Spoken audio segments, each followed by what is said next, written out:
otros tiempos, era otra la historia. Sí, eran otros tiempos, era otra la historia, pero la deuda siempre estuvo presente. ¿Qué nació primero, Argentina o la deuda? Bueno, fue el país, pero casi. La independencia que se había logrado se vio condicionada. En 1824, el gobierno porteño a cargo de Martín Rodríguez, y también compuesto por Bernardino Rivadavia, fue partero de una de las pesadillas que hasta hoy en día nos acompaña, la deuda externa. La famosa banca inglesa Baring Brothers inició el ciclo de endeudamiento que se transformó en la gran estafa. De 1 millón de libras prestadas, ya recibimos menos de la mitad y terminamos pagando un monto 8 veces mayor y recién empezaba el siglo XX. Después de este episodio, la historia de la deuda sigue sumando capítulos. Veamos algunos de las últimas décadas. La última dictadura genocida, cívico, eclesiástico y militar de los 70, el alfonsinismo y el retorno de una democracia endeudada, los gobiernos de Menem durante los 90, de la Rúa y el estallido del 2001, los gobiernos pagadores seriales del kirchnerismo y, por supuesto, el macrismo y su escandaloso préstamo. Pero, ¿qué es la deuda externa y qué consecuencias trae a países como el nuestro? Lejos de ser una deuda común, que puede funcionar como herramienta para solventar obra pública, es un mecanismo de sometimiento político y económico. La mayoría de los créditos tomados a partir de la década del 70 no tuvieron como destino construcción de escuelas, hospitales, rutas, ni nada que les sirva a los trabajadores. ¿A dónde fue el dinero? En la última dictadura podemos decir que el negocio de la deuda sirvió para financiar todos los gastos referidos al plan de tortura y exterminio que los militares llevaron adelante. Un 30% del dinero se destinó solo a compra de armamento, también a pagar más deuda, técnicamente pagar intereses de otras deudas. Y por último, algo bastante nombrado en estos días, respaldar la fuga de capitales. Momento, esto no es todo. La estafa no termina acá. El salto en el endeudamiento que ocurrió en el país también se dio por la estatización de deuda privada. ¿Qué es eso? Simplemente el Estado se hizo cargo de lo que debían varias empresas conocidas en el país. Entre ellas figuran firmas como Techin, la empresa de Pablo Roca, Socma, el grupo de la familia del expresidente Mauricio Macri, Ford y otras. En el resto de los episodios de crisis de deuda, el cálculo no cambió mucho. Más bien nada. Alfonsín, Menem, De la Rúa, los presidentes que precedieron post-estallido 2001, los Kirchner, todos continuaron aceitando este mecanismo de saqueo. Nos tendríamos que preguntar ahora, ¿quiénes nos prestan? La deuda externa se puede tomar de diversas formas. Deuda bilateral, que es el préstamo de un país a otro. Deuda emitida con títulos a privados. Acá es donde juegan los fondos de inversión como BlackRock, Fidelity, Templeton, mejor conocidos como fondos buitres. Y por último, los organismos multilaterales de crédito, el FMI, el Banco Mundial, el BID y otros. Mayormente las crisis de deuda en países como el nuestro se desatan una vez cerrado el financiamiento privado. En ese momento es cuando entran en acción los organismos multilaterales como el Fondo. ¿Y el FMI existe desde siempre? En 1944, un año antes de que finalice la Segunda Guerra Mundial, se realizó la Conferencia de Bretton Woods. Básicamente una reunión en donde los países participantes diseñaron cómo reconstruir y organizar las finanzas mundiales. No es necesario decirlo, pero lo vamos a hacer. Esta reorganización del mundo fue a gusto de las grandes potencias que salían victoriosas de la guerra, principalmente Estados Unidos. Ahí nació como instrumento financiero para resguardar el nuevo orden naciente de la posguerra, el FMI, encargado de sostener la estafa en funcionamiento mediante sus famosos rescates, que siempre rescatan a los usureros. Lo novedoso de este organismo, que comenzó a actuar en la Argentina en los 70, es que presta dinero, pero a cambio de condicionamientos políticos. ¿Cuáles? Ajuste, ajuste y más ajuste. O mejor, como les gusta decir a ellos, reducción del déficit fiscal, reforma jubilatoria, laboral e impositiva, privatizaciones como las que sucedieron con Menem, profundizar el extractivismo sin importar nada, hasta contaminar nuestro mar se convirtió en una exigencia de los amigos de Washington. Esta película de terror, ¿tiene final? Nunca. El mecanismo de la deuda externa o sistema deuda es un círculo vicioso.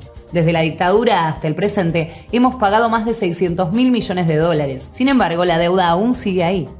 Esto lo deja claro uno de los mayores responsables de esta estafa. Alfredo Martínez de Hoz dijo: las deudas no se pagan, lo que se pagan son los intereses. Para sintetizar, lo que ocurre es que se entra en una espiral donde se toma deuda para pagar otra deuda y así hasta el infinito.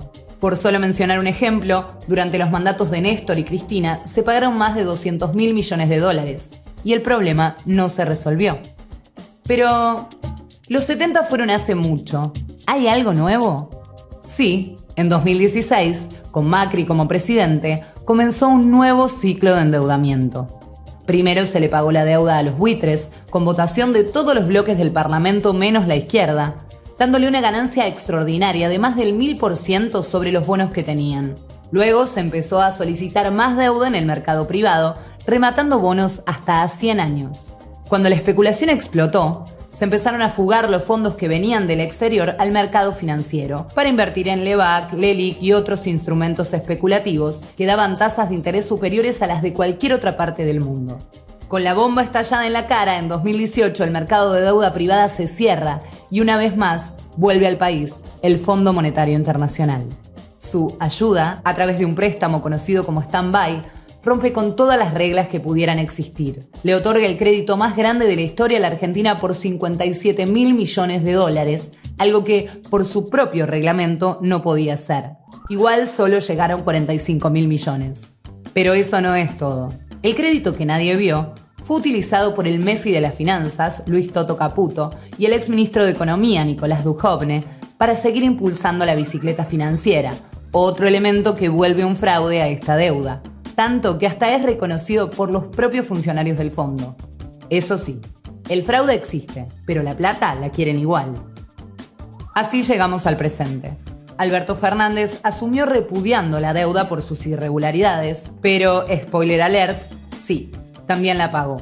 Como todos los gobiernos, ya sean radicales, macristas, peronistas, kirchneristas, este también la pagó.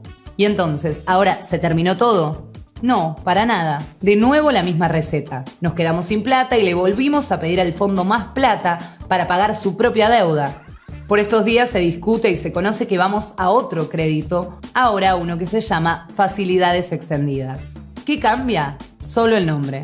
Alberto Fernández y Guzmán preparan una salida con una deuda que nos dejaría al FMI en el país hasta después de 2030.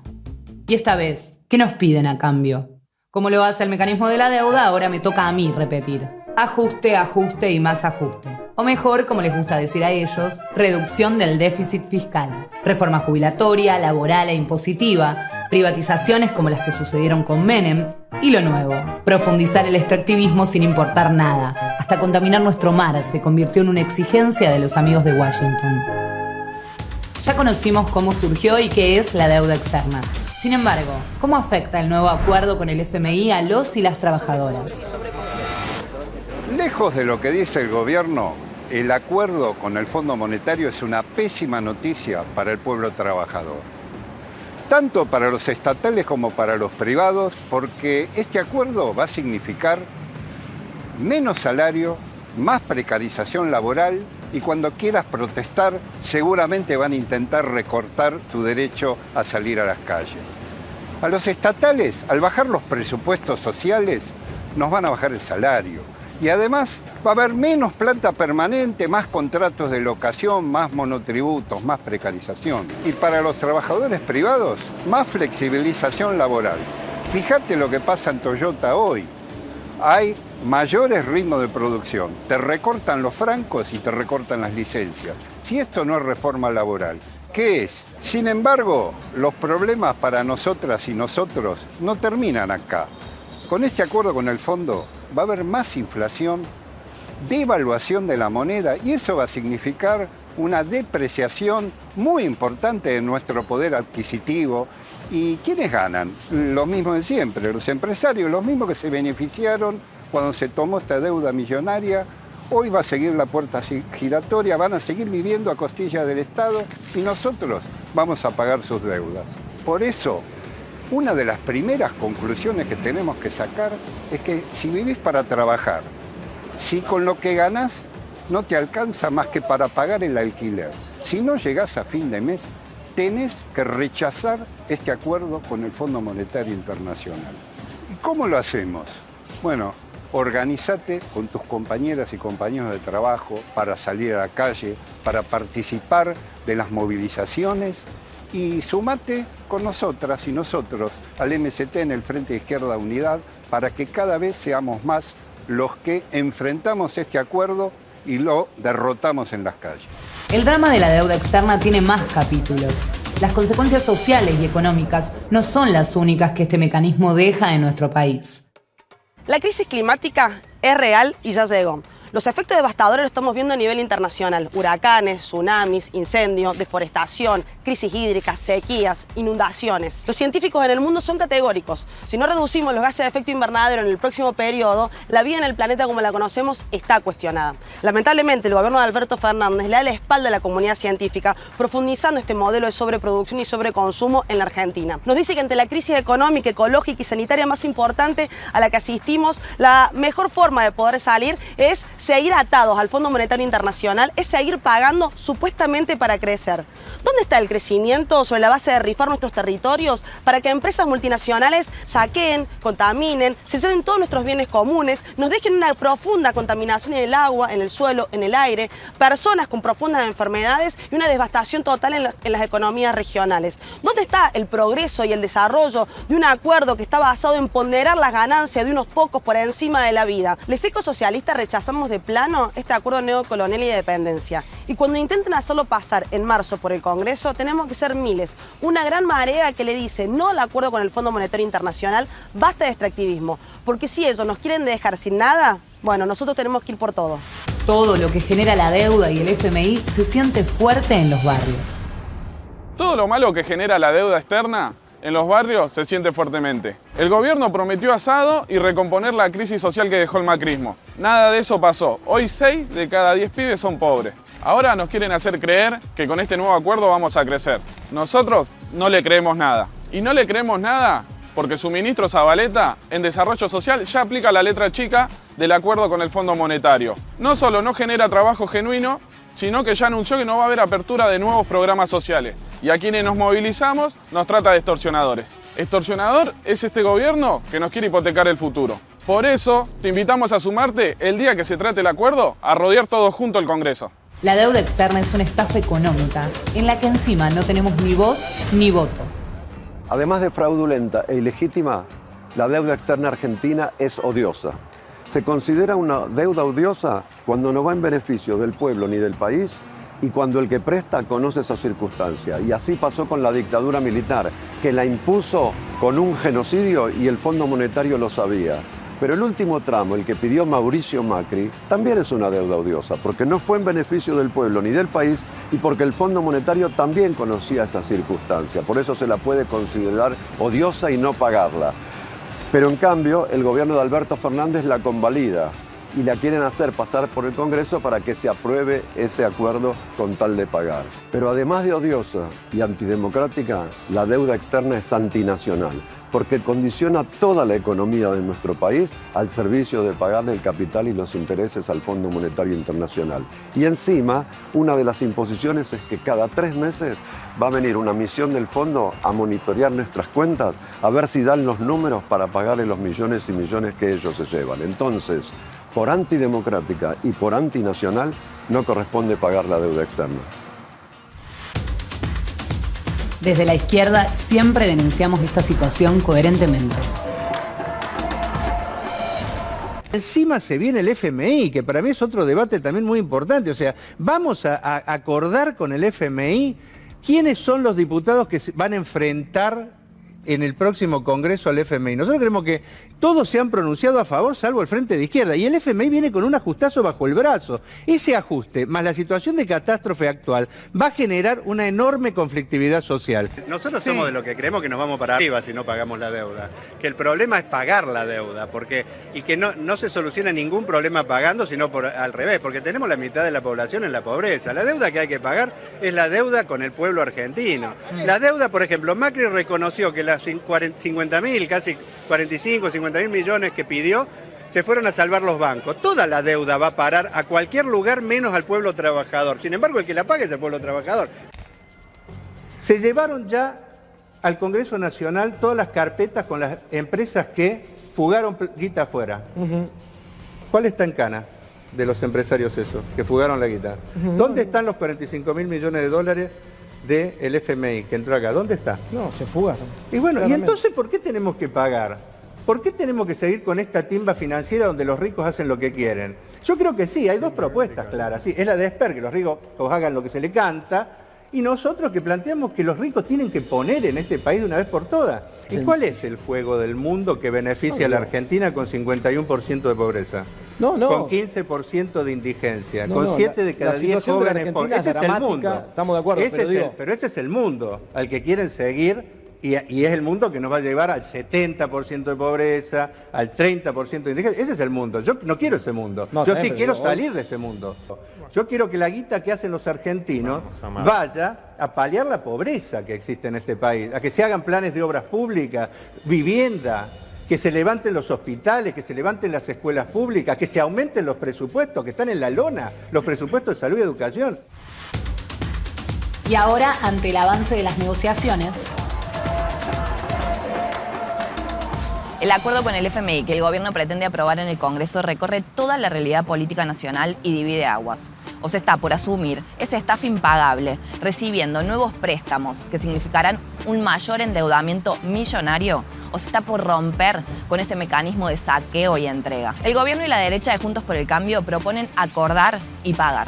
Es decir, seguir sometidos y con más ajuste. En el frente de todos hay sectores como Máximo Kirchner que han levantado la voz en contra del acuerdo. Es tan evidente el desastre que se viene que hay oposición hasta el interior de la coalición de gobierno. Pero ante semejante entrega no alcanza con palabras críticas. Estos mismos sectores que dicen oponerse, como el kirchnerismo, Patria Grande, Unidad Popular y otros, el día de la votación tal vez se abstengan, tal vez voten en contra, pero lo que han dejado claro es que no van a obstaculizar al presidente. Por eso quiero ser muy clara. Para derrotar al fondo y el plan de ajuste hay que oponerse de verdad y no solo hacer declaraciones para quedar bien. Los dirigentes que dicen oponerse tienen que votar en contra, pero no solamente eso. Tienen que llamar a movilizar en contra del acuerdo y romper con el gobierno. O se van a mantener dentro de un espacio político que tiene como plan central el acuerdo con el FMI. Bueno, tienen que ser coherentes.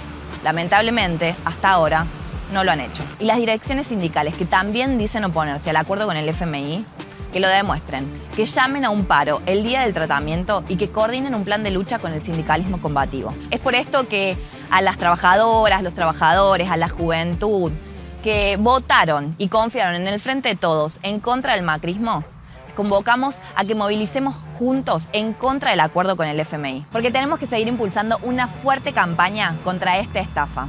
Desde el Frente de Izquierda Unidad venimos siendo articuladores de un espacio unitario junto a cientos de organizaciones que ya protagonizamos 2 jornadas enormes nacionales en contra del FMI. Y ahora nos preparamos a nuevas acciones. El 8 de marzo, el 24 de marzo y por supuesto el día o los días que se trate en el Congreso tenemos que ser miles rodeándolo. Desde el MST en el Frente de Izquierda Unidad queremos invitarte a vos a que seas parte de esta campaña para que cada vez seamos más trabajadoras, trabajadores, jóvenes que digamos no al pacto del gobierno con el FMI.